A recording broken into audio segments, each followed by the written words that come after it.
จับมาตัวนี้ด้วยจันเดี๋ยวตัวเงาเลย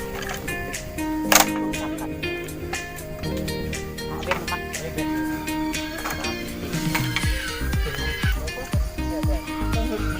ไปหลายอันนี้ไงเดี๋ยวก่อนวิ่งจะไปเป็นกวางหมื่น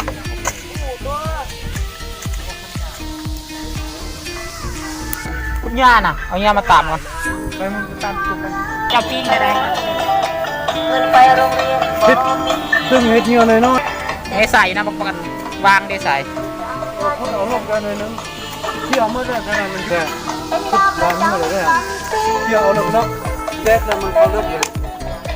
โอ้ยขึ้นโอ้ยเบิ่งเลยเบิ่งอยู่บนปาร์ตี้ตอนนี้ก็ได้ที่นี่เอาเข้าแล้วแก้วลายผลงานของเราหาที่เดินใช่เลยนี่ที่มันอะไรกันมาเลยกันมาฟังน้อง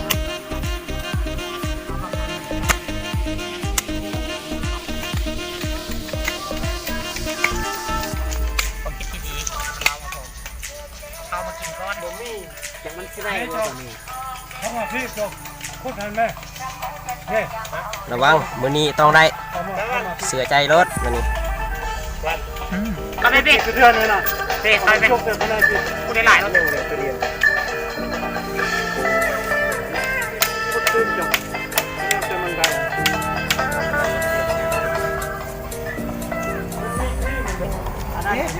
ใส่เกาอย่างนั้นนะ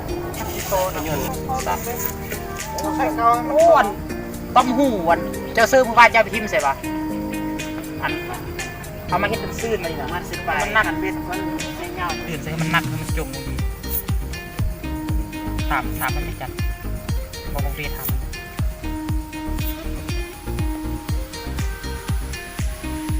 เดี๋ยวไปหลายคนเลยพี่น้องวันนี้กันหน่องเห่า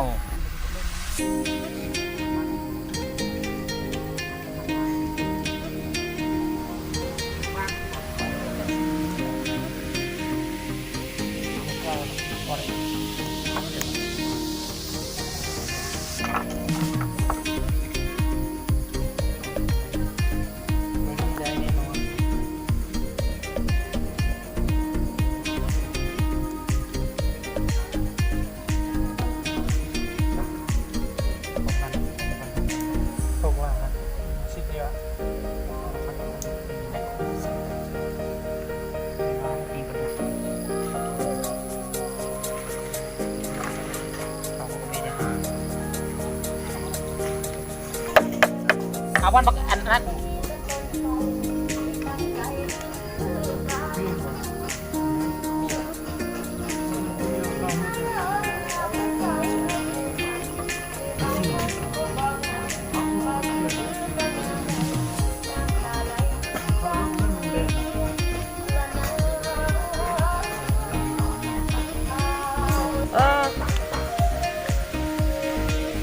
ต้องรู้วิธี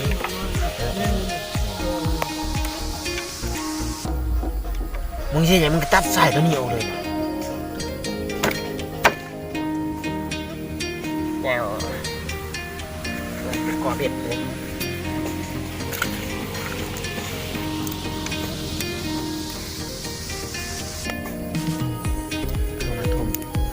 เอาเลยว่ะแนวง่ายคงกูเลยเจอของเต้ได้ไหมเว้บอลเลยจุ่มเลย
คุยว่าขั้นกูเหลือแต่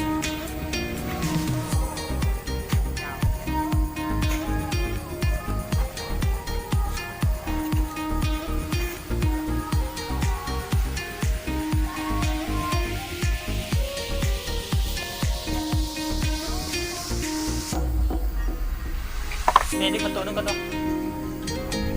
นี่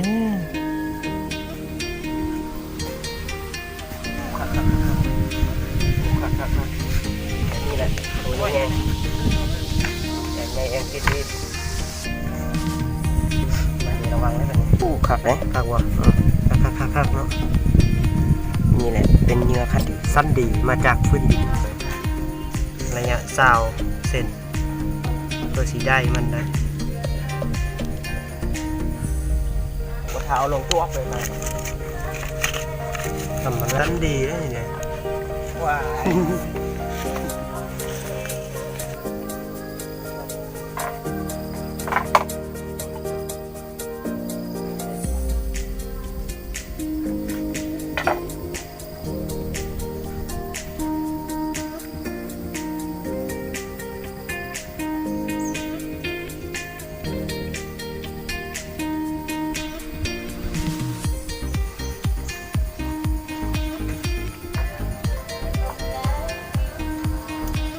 เอาเนาะ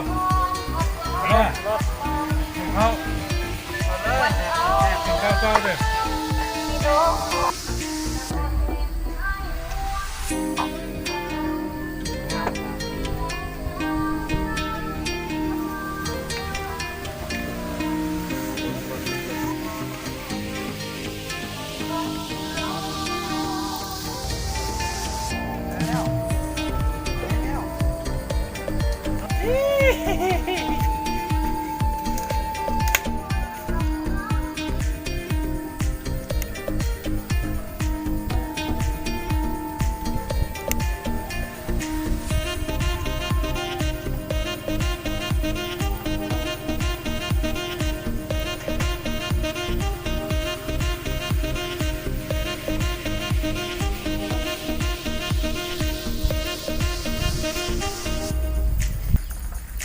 อัน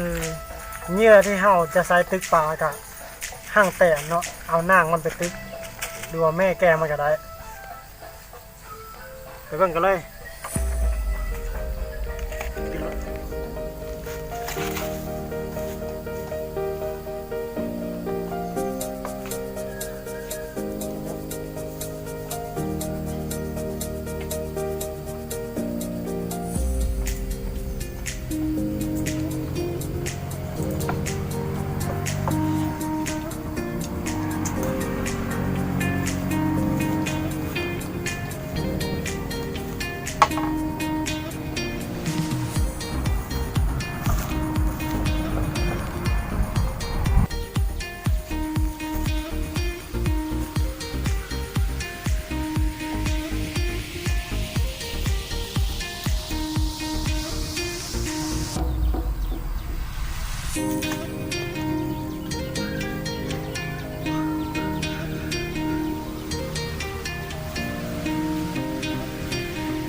ไปผู้เดียวมัน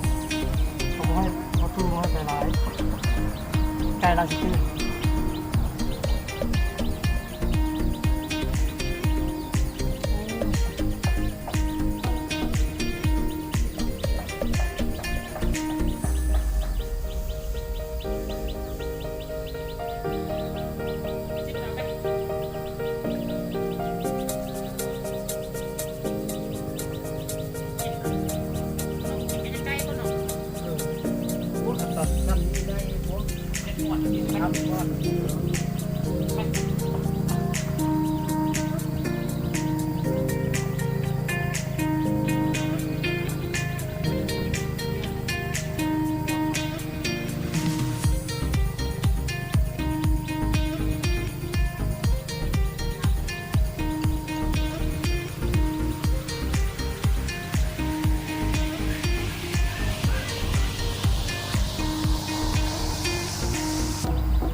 ามมากระซี่อย่างนี้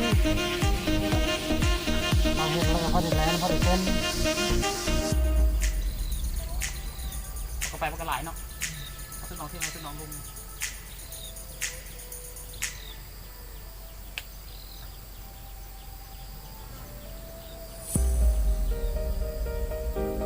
ปากกินเยอะเลยงานหลาย นายกิน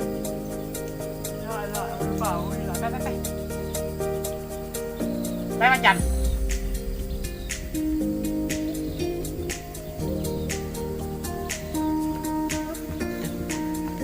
ได้ปะ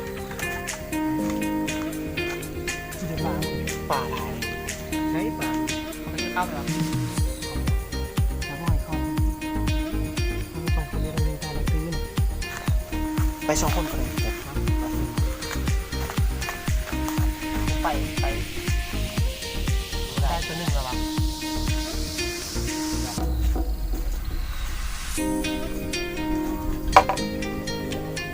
ฟังความมากเยอะ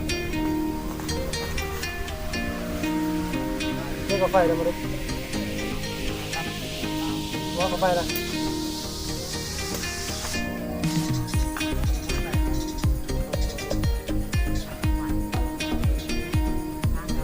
ไก่ได้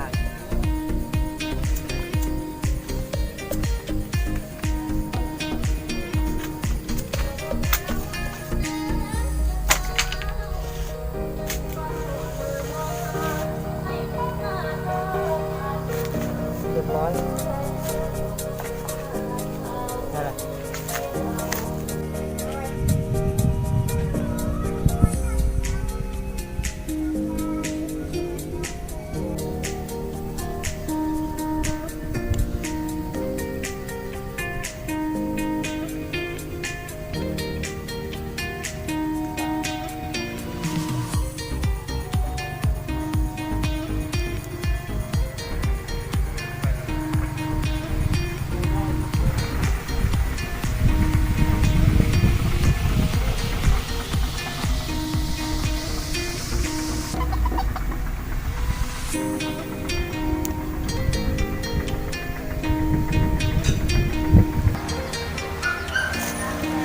กินดีกว่า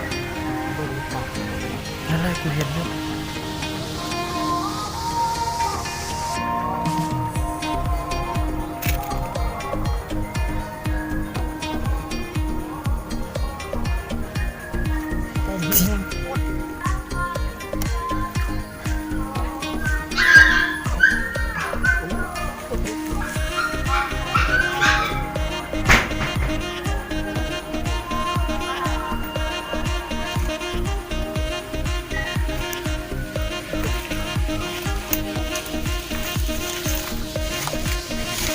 นี่แล้ว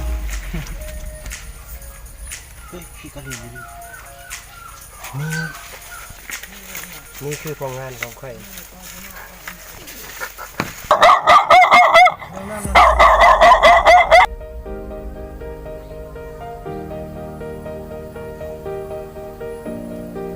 เอาแล้วนี่เอาเร็ว ปล่อยไป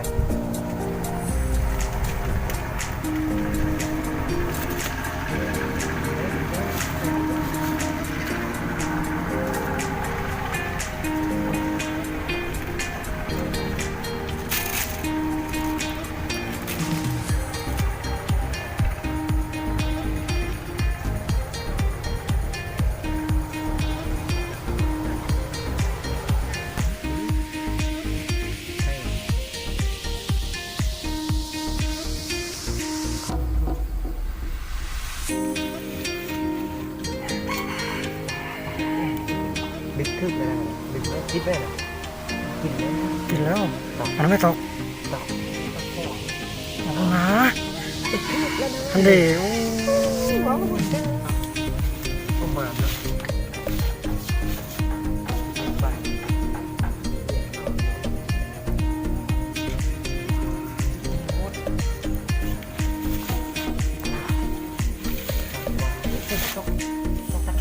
เบิ่งพี่บักจัน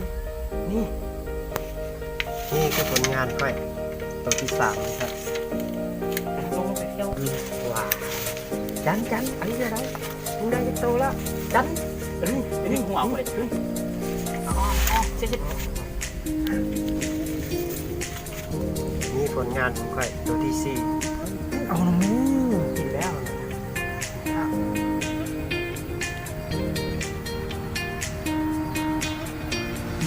นะ ตัวเยอะเว้ยฮะนะเห็นเลยฮะนะ จันอันนี้ครับ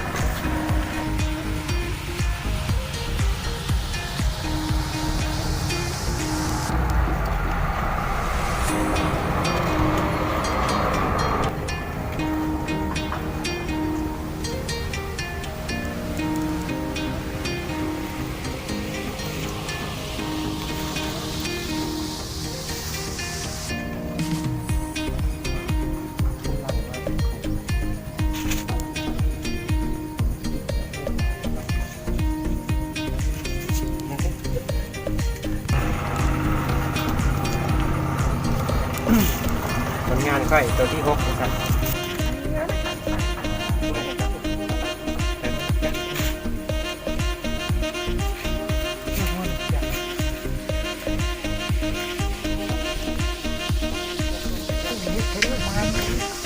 หักกะมา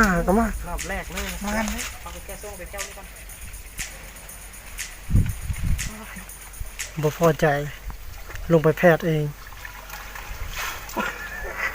มันเฮ็ดแล้ว เดี๋ยวเลยไปเรียกมันมาเรียกปางมาอีก อ๋อมันโกรธยังนี่ก็จะกินเลย เดี๋ยวเลยมันไปเรียกมันก็มาอีก บ่พอใจ มันกินเจียวอยู่เลย ปลาน้ำปลาให้กินเบ็ดเซ้ย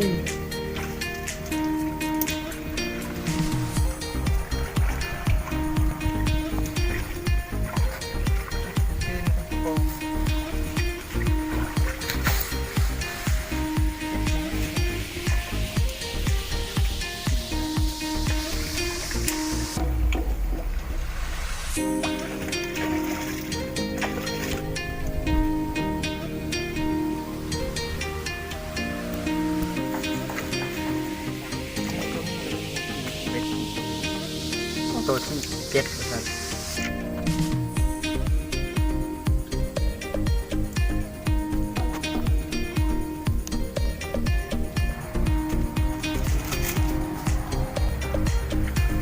ปลาดุก โรยปลาดุกเฮ้ยได้ปลาดุก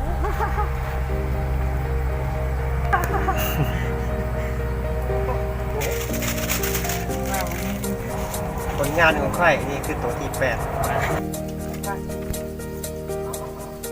รูด ของไอ้ห้าเนี่ยมันมากมากปลาดุก ผลงานของข่อยตัวที่9ครับนี่ครับ เอาเนี่ยปลาดุกมาแล้วหน้าปลาดุกหน้าปลาดุกคือกัด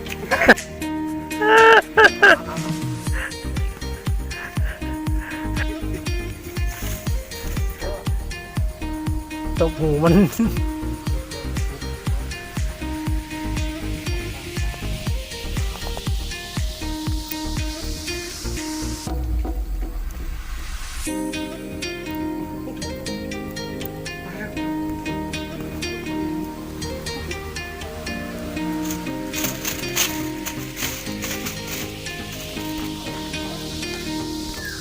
เรียบร้อยแล้วนะชิดรถเลย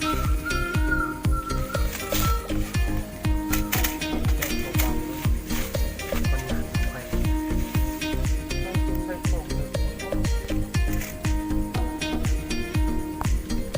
อะไรไหมคอยว่า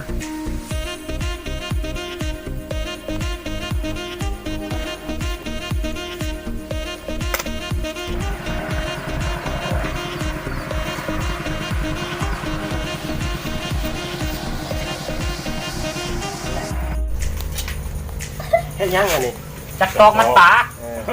ก็ดีเว้ย จักตอกมันกิน ก็บ ป่า อกก็ฟังแนม ผ วันบ่มีเวียงงานไปซอกปืนตกปืนไปออกบ้าน จับตอนเนี่ยแบบ อันนี้กับผลงานของพวกเราวันนี้คิดอะไร ตอนมันเองนะ ที่อันนั้นสิมันเศร้ากันเป็น ปา ปาก ก เล เลย ย ดีกว่า ยังวะฟาดกับฟาดทั้ง ป่า ฟาดกับ ปี ฟาด ไหนขาดมาแล้วนี่เนี่ย ปิงก็คาด ปากแห้งออกแม่ ตาสมอง คือบ่เฮ็ดอ๋อสัน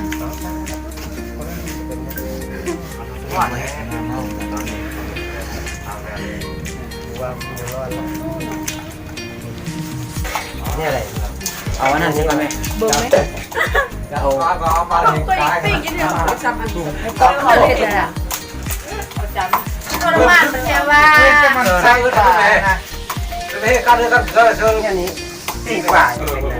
แล้วว่าให้กิน มึงดูเฮ็ดมึงดู อ๋อยัง เพราะว่า ล่าง มันคาดที่จะไฟใหม่สิ บ้านบ้านบ้านกูย่างเลยแม่ อันนี้มันจิต มึงออกตะบักนะโอ้ยบ้าแม่อยู่ในกล่อง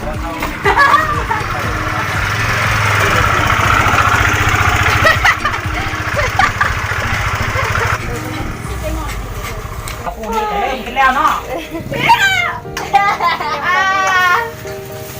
ญาติเผื่อบุญญาติญาติเสื้อเหลืองตัดใจ รักเลย ได้ลายแล้ว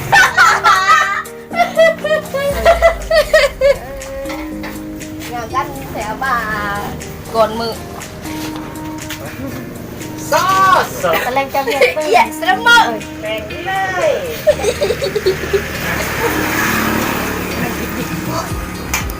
เปิดเลยเนาะพันกอง